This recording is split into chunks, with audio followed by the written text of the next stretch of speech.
कि मान लीजिए कि नियोक्ता द्वारा कर्मचारी को किसी भत्ते के 10,000 रुपये मिले, तो क्या इस 10,000 पर ओवर टैक्स लगता है तो ये कहलाएगा कि पूर्णतः कर युक्त भत्ते, और अगर 10,000 की कोई छूट मिल जाती है तो वो कहलाएगा पूर्णतः कर मुक्त भत्ते।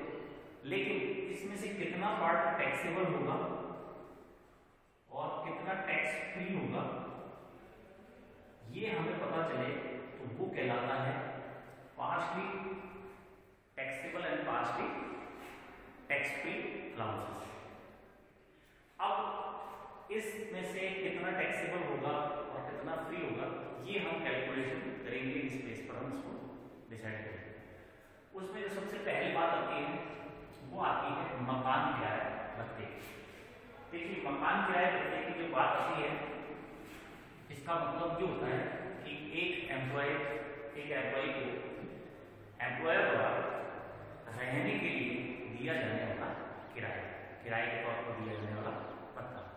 यानी कि मान लीजिए कि अगर मान लो कोई 5,000 रुपये मंथली किराया पे करता है कर्मचारी, और वो जगह रहता है क्योंकि वो अपने घर से दूर है, आउट स्टेशन है या कहीं भी है, वो किराए के मकान में रहता है, का मकान नहीं है, तो 5,000 रुपये के हिसाब से वो किराया पे कर रहा है। लेकिन उससे जो नियोक्ता है उसने 6,000 रुपये पर मंथ देना तय किया हुआ है उसकी सेवा शुल्कों में, यानी कि सैलरी के अंदर कि भाई उसको हाउस रेंट अलाउंस के पर मंथ 6,000 रुपये मिलेंगे। तो अब जो ये 6,000 रुपये है इसमें से कितना टैक्स फ्री होगा, यानी कि या तो उसको पूरी तरह से टैक्स फ्री हो या कितना टैक्सेबल होगा पार्ट, ये हमें डिसाइड करना होगा। यानी कि हम ये जानते हैं कि जो भी मौद्रिक रूप में या उपहार के रूप में जो कुछ भी मिलता है एम्प्लॉयर से एम्प्लॉय को, वो उसका सैलरी का पार्ट होता है, यानी कि एक उसकी सैलरी का पार्ट है।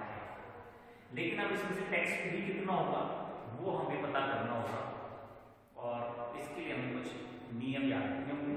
तो वो नियम क्या है उसकी हम चर्चा करते हैं। देखिए मकान किराए भत्ते में जो निम्न में से कम हो, निम्न में से जो सबसे कम राशि हो, यानी कि हमें 3 पॉइंट याद रखने हैं इसके अंदर, और इन तीनों पॉइंटों में से जो सबसे कम होगा वो क्या होगा, जो सबसे कम होगा वो क्या होगा, टैक्स फ्री पार्ट होगा। जैसे मैं मान लीजिए कि उसे 6,000 पर मंथ मिलता है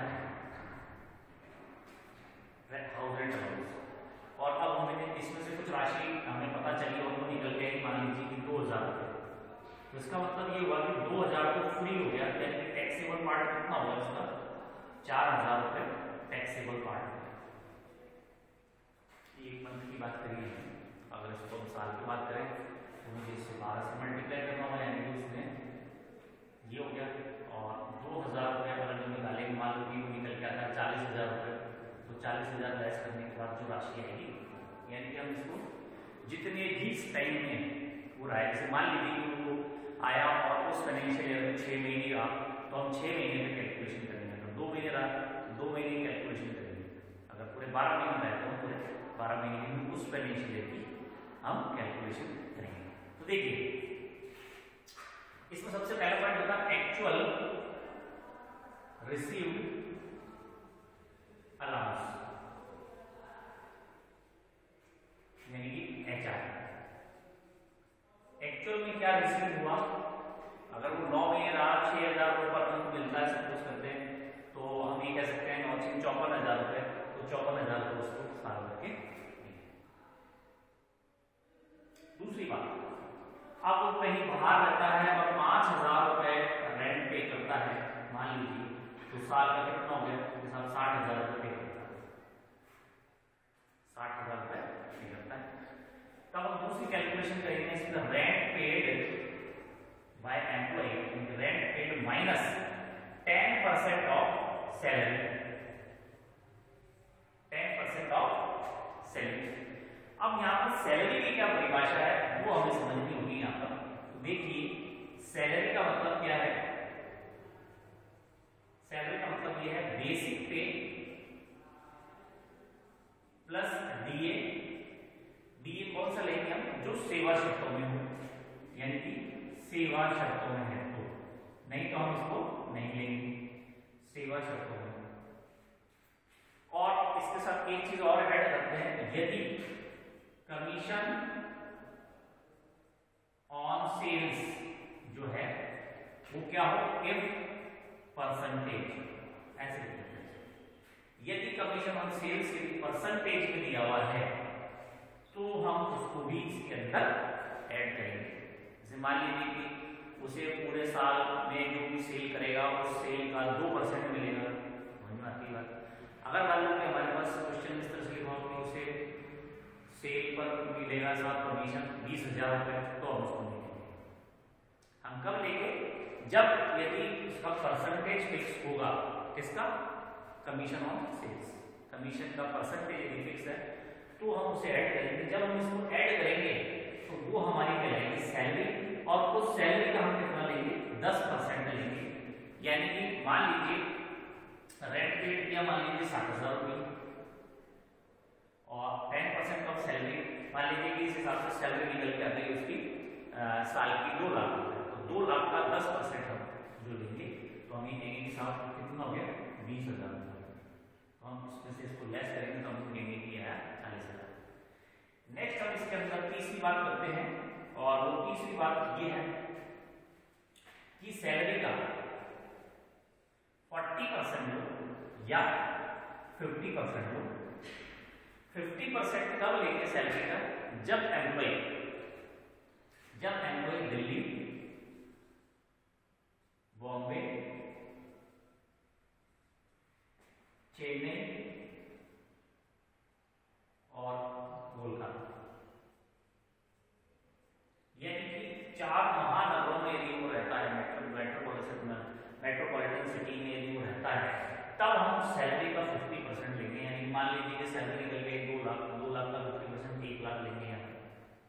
और यदि वो इनको छोड़कर, यानी कि मेट्रोपॉलिटन सिटी को छोड़कर, इनको छोड़कर के कहीं और यानी पूरे भारतवर्ष में नहीं रहता है, तो हम सैलरी का लेंगे 40%। और सैलरी का मतलब यहाँ पर होगा बेसिक पे प्लस डीए यदि सेवा शर्तों में, और कमीशन ऑन सेल्स यदि वो परसेंटेज में दिया हुआ है। तो हम इन तीनों के बेस पर ये बताएंगे कि ये टैक्स फ्री पार्ट कितना है, यानी कि वो हमारे टैक्स फ्री पार्ट है। सपोज करते हैं कि यहाँ पर हमने निकाला तो आ गया 1 लाख रुपए, यहाँ पर हमने निकाला तो पता चला कि ये आ गया 40,000 रुपए, और 6,000 रुपए से उसको एक्चुअल में मिलता है 72,000, सपोज करते हैं। तो अब इन तीनों में से जो कम है वो फ्री होगा। तो अब अगर इस हिसाब से देखें तो हमें लगता है, हमें पता चलता है कि 40,000 रुपए फ्री होंगे। तो अब टैक्स कितने पे लगेगा, 72 पर तो टैक्स लगेगा 72,000 रुपए। तो अब हम यहाँ पर करेंगे taxable HRA is equal to actual received